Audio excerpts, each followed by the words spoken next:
Welcome back to Let's Make a Game, a channel about making computer role-playing games using the free program Twine and the Sugarcube format for Twine. In this video, I would like to keep talking about my current project of coding the combat system for a game which a user is making. In particular, I'd like to talk about the start that I've made on the enemy actions, where the enemies will look around to see who the nearest target is, and then if the target is close enough to attack, choose to attack, or if not, choose to move closer to the nearest enemy. So we have the starting screen that we've seen many times before if you've been following this series. Let's choose a character. So we can see that we have some enemies. We've rolled for initiative. The winner has been an enemy. And what we want to happen, based on this situation where the enemies are far away and the enemies are far away from the player character and the player character's companions. Because they don't have an attack that can cover that distance, what they should do is pick the nearest enemy and move towards them.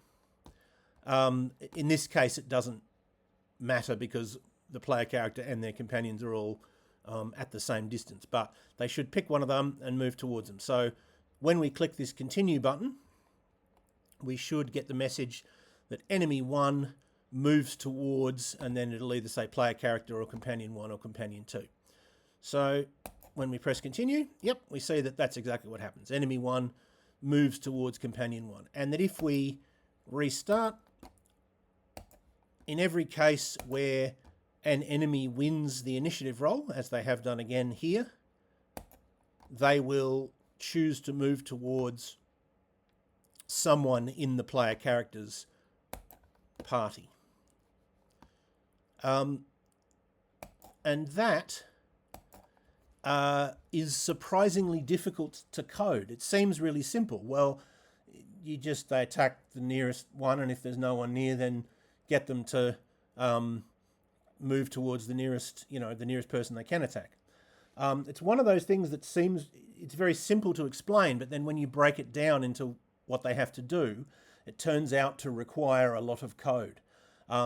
There's sometimes a gap between how impressive something is and how hard it is to code. And it can go both ways. This is one where it seems like it should be really easy, but it takes a surprisingly large amount of code. But you can get things that go the other way. I know that I had a game where adding a new player class, that seemed like it was really exciting. Wow, you got a whole new character class, but it was actually only a few lines of code because of the way the game was set up. The different classes were just different levels and different attributes, basically, and so it didn't really add any new concepts to the game. It was just a single line with another option. Unfortunately, this is one of the opposite ones. So let's look at what we've got here. We've talked about, as you can see, we've got this sort of line of pages snaking up to here. There aren't always arrows because when you move by buttons, it doesn't create the arrows in this display, unfortunately. It only does it when you do it via includes or other methods. But we start here, we go up here, down here. Because it was wider than the screen, that's why I had it go the other way rather than continue in this line. And we've talked about everything up to here. This is the page where we print where everyone is. This is a new page, and then we've got all of these other ones are new pages. However, a lot of these pages, I've just created the page, and I've either done no code or only a little bit of code. It's more sort of setting up what the structure of the game is going to be more than it is like coding a lot of some of the parts of it. So I'll do a sort of high-level overview of what happens, and then we'll talk about it in a bit more detail. So this page, we say who's got the next go, which of course initially will be whoever got the highest total in the initiative roll. Is it a companion, a player character, or an enemy? And then we go to the relevant page. And then I haven't coded anything for these two yet. Just set up the pages. If it's an enemy, then they have to attack the nearest enemy if they can, or move towards the nearest enemy if they can't. And the way they do that is they look at all of the possible targets, i.e. the player character and the companions. They say, how far away are they? Then they pick a target randomly that is that distance away. So we find the minimum distance. Then we randomly pick a target that is that distance away. And of course we know there's going to be one because we've looked at all the distances and that's how we've assessed the minimum distance. And then, based on how far away they are, based on what that smallest distance is, we either attack that character or we move towards that character. Now, I'm talking as if the player character and the companions can be in different places. And I'm not sure that that's right. I sort of thought they were, but then the last communication I got from the person who's making this game is that they don't move separately. But for now, I'm sort of continuing to operate on the assumption that they can move separately until I talk to him and sort it out, because it's easier to get rid of code and simplify it if it turns out, no, I definitely want the player character and their companions to all have to be in the same distance, in the same distance band. Then it'll be much easier to simplify that to that rather than coding it as if that can't happen and then adding the ability for them to be at different distances. So I'm going with that option until we sort of sort it out. All right, so let's go through what happens. First of all, we do have some new variables. In particular, sorry, where is it? Here we go. We have the array distance. So this is used in the pages that we're going to talk about in this video, and it's an array, and we fill in slot 0, which is the distance between the player character and the enemy that's currently acting. And then if there are any companions, distance 1 or distance 2 will be the distance between companion 1 and companion 2 respectively, and the currently acting enemy. Now, of course, if it turns out that those aren't different, well, that's going to be much easier. We'll just have a single variable, which is distance, and that'll be the distance between the player character party as a whole and the currently acting enemy. So we also have, so that's an array, and we also have some variables, I think.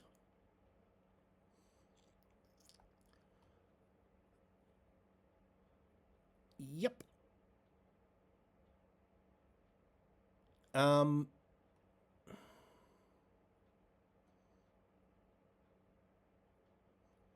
Yep, we have two new variables. ini underscore slot and ini underscore who. ini obviously being short for initiative. ini who is currently acting. And ini slot is which slot of the ini array we're looking in to see who acts next. So let me show you how that works. So I added a single line to this page where we print the distances, which is that we set INI underscore slot to 1, because we're going to look at slot 1 in the INI array. And we have a button to continue. Actually, sorry, that button is new as well. We have a button to continue, and it takes us to the page Actions. And there we set INI underscore who, INI underscore WHO, equal to $INI square bracket INI underscore slot n square bracket 1 n square bracket. So what we're going to do essentially is we look in that slot of INI, which is the initiative array, the array where we've stored the initiative scores and who has that score. We're going to look in slot 1. We're going to that character gets to act, and then we just add 1 to INI slot, and then we do it again. We'll eventually go, if the combat doesn't end, we'll go back to actions. We'll increase INI slot by 1, and then we'll look in. Therefore, we'll be looking in slot. In $INI to 1, and then that whoever that is will act, and then we'll look in 3-1 and so on until we've gone through all of the relevant slots. So we'll get this. So that variable INI underscore slot is quite important for keeping track of where we are, but it isn't used other than this one place. Its only function is to tell us where to get the value of INI underscore WHO. And then we branch based on what we find. If INI underscore WHO is 0, then we go to the player character page.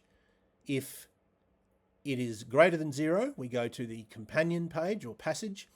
And if it is less than 0, we set it to its own negative. So if it's -4, we set it to 4.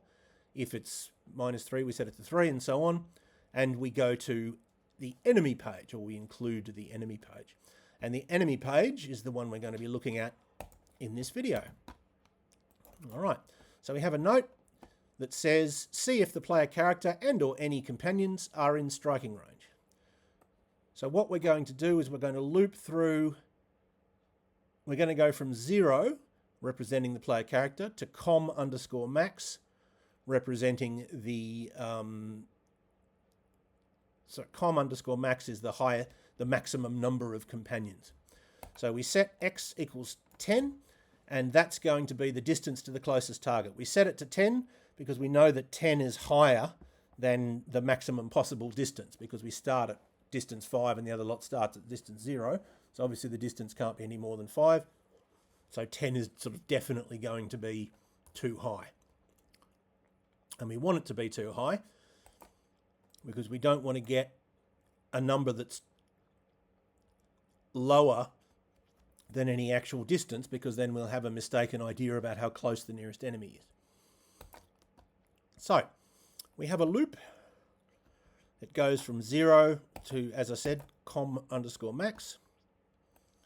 If z is 0, then we set y equal to 0. Y is the position of the character we're looking at. And because character 0 is the player character, well, they're always at position 0 because that's how the positioning system works. So we set y equal to 0. Otherwise, we set it equal to com z3. So this is one of the things that would be much simpler if it turns out that we want the player character and the companions to be able to be at different places, because obviously we don't need to look at every companion. We just need this wouldn't be a for loop; it would just be a single line of code. But anyway, so we find y, and then we set distance z to be equal to math.abs. That means the absolute value. And that means that if it's a negative, turn it into a positive. So the absolute value of 3 is 3, but the absolute value of -5 is 5. So it's sort of the distance from 0. And it's the absolute value of y minus enemy ini underscore who 3. So y is the current position of the target that we're looking at, and this enemy enemy, which is of course short for enemy, square bracket ini underscore who n square bracket 3 n square bracket, that is the position of the currently acting character who because we've ended up here, is an enemy. We just happen to have stored their position in slot 3, which is there. Then we set x equal to math.min, which means the smallest value of the values that are about to be listed, and it's the smallest of $x or $distance z. So in other words, if it's smaller than its current value, then lower it to distance z. And because x starts at 10, well, it's always going to get lower on the first run through. So at the end of this loop, we will have a value x, which is the distance to the closest target. Then we need to randomly choose a target that is that distance away. So we've got a little note to ourselves that z is the target that we've randomly chosen, and x is the distance. X is the distance that we're looking for. It's the shortest current distance. So we set z equal to a random number between 0 and com_max, i.e. the maximum number of companions. Again, this is a thing that would be a lot simpler if all of the companions and the player character have to be in the same distance. If z is greater than 0 and $com z2, which is hit points, is less than 1, well, we've chosen a slot, because if we choose 0, that's the player character, and if we choose 1 or 2, that's companion 1 or companion 2, but of course we need to check whether there is a companion 1 or companion 2. So if this is the case, then there's no living companion in this slot. We have to choose again, so we include find target, i.e. we go back to the top of the page and try again. Otherwise, or else if distance z is greater than x, well, we've chosen a target that's too far away, so that's no good. So again, we find target. Otherwise, so now we have chosen a target that is either the right target or one of the right targets. If x is less than 2, then we go to enemy strikes, and if that's not the case, then we go to enemy moves. Because why is it less than 2? Well, I was a little bit misleading in previous videos when I talked about distance. I sort of gave the impression that 0 was close, 1 was mid, and 2 was far. And that's how I've done it in the array range. But actually, each of them is sort of broken up into a couple of different bands of movement. So close is actually 0 or 1 spaces, mid is 2 or 3, and far is 4 or 5. And then greater than 5 is sort of too far, even for far. Far is like the range of a gun. It's kind of like the longest range in the game. So if it's less than 2, then they're in close range and therefore attack them. Well, we haven't done anything there. It's just, there's just a message that says enemy ini_2 attacks either the player character or the relevant companion. And then in enemy moves, we have a similar message.